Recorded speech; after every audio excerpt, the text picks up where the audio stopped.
India जो है, वहाँ पे यूनिवर्सिटियाँ बन रही थीं और वहाँ पे काम हो रहा था, तो यहाँ मदरसे बन रहे थे। तो आज जो सिलिकॉन वैली के अंदर इंडियंस बैठे हुए हैं, वो कोई सारे अमेरिकन यूनिवर्सिटियों से नहीं पढ़े हुए हैं। वो इंडियन यूनिवर्सिटियों से पढ़ के वहाँ गए हुए हैं। तो ये चीज़ें हैं जो हमें थोड़ा-सा समझनी चाहिए। दोस्तों मैं एक पढ़ रहा था कि एक बरतानवी मैगज़ीन है टाइम्स हायर एजुकेशन उसने इसी हफ़्ते एक रैंकिंग जारी की कि दुनिया की जो टॉप की यूनिवर्सिटीज़ हैं, बेहतरीन यूनिवर्सिटी की रैंकिंग जो है वो जारी की, जिसमें ऑक्सफोर्ड यूनिवर्सिटी तो मुसलसल 7वें नंबर पे आई। लेकिन दुनिया की जो पहल पाकिस्तान की जो यूनिवर्सिटियाँ देखी गईं, तो पहली 500 यूनिवर्सिटियों में सिर्फ़ एक पाकिस्तानी यूनिवर्सिटी जो है वो आई है और वो पाकिस्तान की कायद-ए-आज़म यूनिवर्सिटी इस्लामाबाद में है, जहाँ से मैं भी पढ़ा हुआ हूँ और 401 नंबर पे वो आई है दुनिया में और आप इमेजिन कर लें कि दुनिया की जो 500 यूनिवर्सिटियों की फ़हरिस्त में 401 401 नंबर इस यूनिवर्सिटी का है और अब आप इमेजिन कर लें और बाकी जो यूनिवर्सिटी हैं वो तो 1000 के साइकिल में आती हैं। So this is where Pakistan education system definitely stand. अगर आप देखें कि जब पाकिस्तान आज़ाद हुआ, तो कहा जाता है कि पाकिस्तान ने एक ही यूनिवर्सिटी इनहेरिट की थी, पंजाब यूनिवर्सिटी लाहौर में और ये उस वक़्त राज की जो 16 यूनिवर्सिटियाँ थी, उनमें से एक थी। और आज 75 साल बाद देखें तो तकरीबन कहा जा रहा है कि तकरीबन 120 यूनिवर्सिटियाँ हैं पाकिस्तान में और वो यूनिवर्सिटियाँ क्या कर रही हैं, उनका क्या मेयार है, वो मतलब आप इमेजिन कर सकते हैं कि अगर इंटरनेशनल रैंकिंग में we do not stand anywhere तो हमारे तो बच्चों को तो दाखिले भी इंटरनेशनल नहीं मिल सकते जो लुकिंग एट द कंडीशन जो आप समझें कि ये यहाँ पे है, एक बात। अब जैसे आप ये कह लें कि 120 यूनिवर्सिटियाँ ऑफ़िशियली रिकॉग्नाइज़ और कहा जा रहा है कि इतनी यूनिवर्सिटियाँ जो है वो रिकॉग्नाइज़ नहीं है, लेकिन वो अपने आप को टीचिंग सेल्फ डिक्लेयर्ड टीचिंग यूनिवर्सिटियाँ कहती हैं। और जो कॉलेज के नंबर है वो तकरीबन 1500 से ज़्यादा है पाकिस्तान में। This is what I heard it.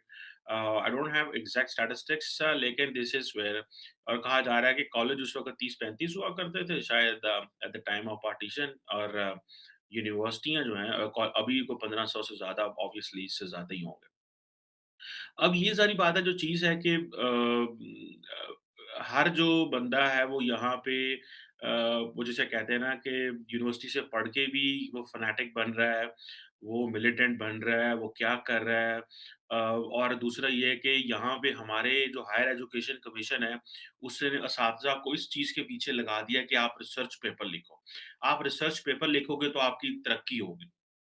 हम देख रहे थे एक कहीं से मैं पढ़ रहा था कि एक पाकिस्तान का जो प्रोफेसर है, उसने तकरीबन 1000 मैथमेटिक्स के जो रिसर्च पेपर है उसका क्रेडिट ले लिया और वो भी I think over the period of 3 सालों में। अब आप इमेजिन कर लें कि उसने तकरीबन ऑलमोस्ट जो है ना अ, एक एक पेपर जो है वो 1 दिन के हिसाब से मैथमेटिक्स का लिखा। मैथमेटिक्स का 1 पेपर इन 1 डे। अब आप इमेजिन कर लें, वो अब ज़ाहिर बात है उसने कुछ खुद लिखे होंगे, कइयों में अपना नाम डलवा लिया होगा या कुछ इस तरह की चीज़ें होंगी। और इसी तरह जो है एक और जो हैं प्रोफ़ेसर साहब उन्होंने को 25 जो किताबें हैं मोटी-मोटी केमिस्ट्री की छाप दी इधर-उधर से करके। अब ये जो चीज़ें हैं और 2020 में मैं पढ़ रहा था कि एक फ़ेक खबर चलाई गई कि कोई स्टैनफोर्ड यूनिवर्सिटी ने कोई 1 डेढ़ लाख 1,60,000 के करीब जो साइंटिस्ट हैं उनमें से 81 पाकिस्तानी साइंटिस्ट जो है चुन लिए, जिसको बाद में स्टैनफोर्ड यूनिवर्सिटी ने डिनाई कर दिया। अब ये बहुत कुछ जो है वो प्रॉब्लमैटिक है। पाकिस्तान के जो हायर एजुकेशन कमीशन है, जब जनरल मुशर्रफ थे और जब ये वॉर अगेंस्ट टेररिज़्म शुरू हुई, तो अमेरिका ने, यूरोपियंस ने बहुत पैसा पाकिस्तान में दिया और उन्होंने कहा यार ये सारे लोग जो थे, ये तो मदरसों में पढ़े हुए हैं। ये लोग तो हैं, इनके पास तो तालीम ही कोई नहीं है। तो आप ऐसे करें कि इन लोगों को पैसा दें ताकि ये यूनिवर्सिटियाँ बनाएँ, इन लोगों को बाहर लेके जाएँ। 15-18 साल में बहुत फ़र्क पड़ा है।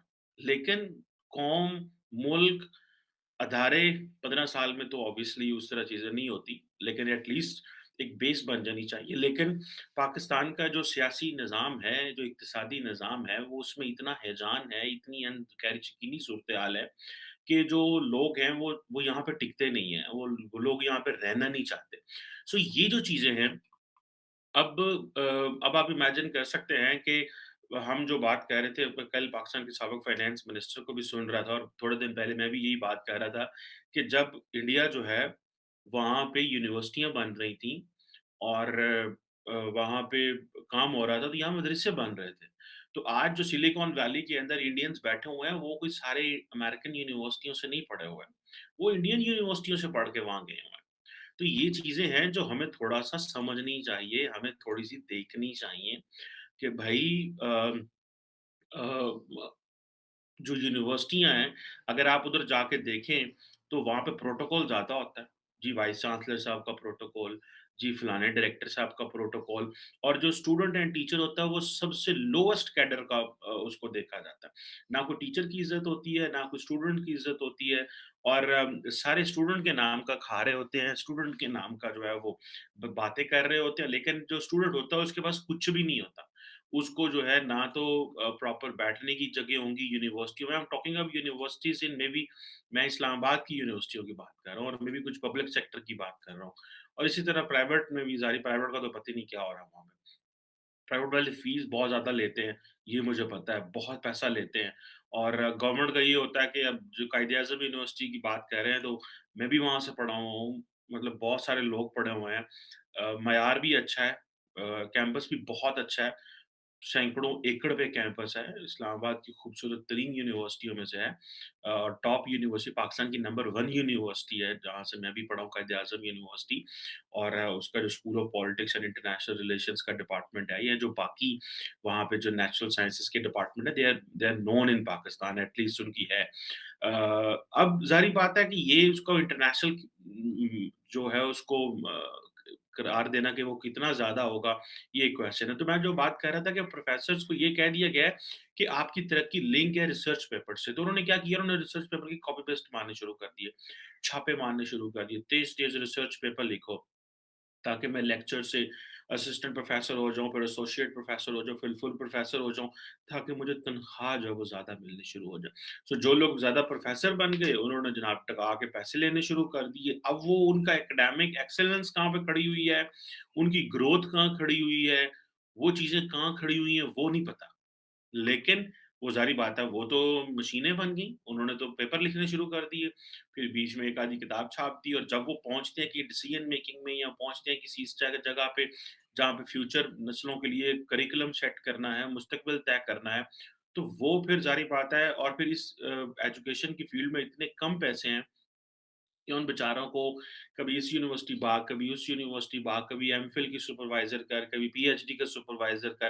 परंतु इतना उनको वो पैसा फिर इतना इम्पोर्टेंट हो जाता है कि बिकॉज़ उन्होंने फैमिली भी चलानी है, उनके बच्चे भी हैं, उनकी फ़ी बहुत ज़्यादा है, ज़िंदगी चलानी है और ज़्यादातर ये सारे माइग्रेटेड होते हैं जो प्रोफ़ेसर्स हैं। एक शहर से दूसरे शहर चले जाते हैं, वहाँ पे घर बनाने हैं। So there are so many challenges कि वो जो एकेडमिक एक्सीलेंस है वो कि थल्ले रह जाती है एंड पैसा और वो चीज़ें जो है वो ऊपर आ जाती हैं।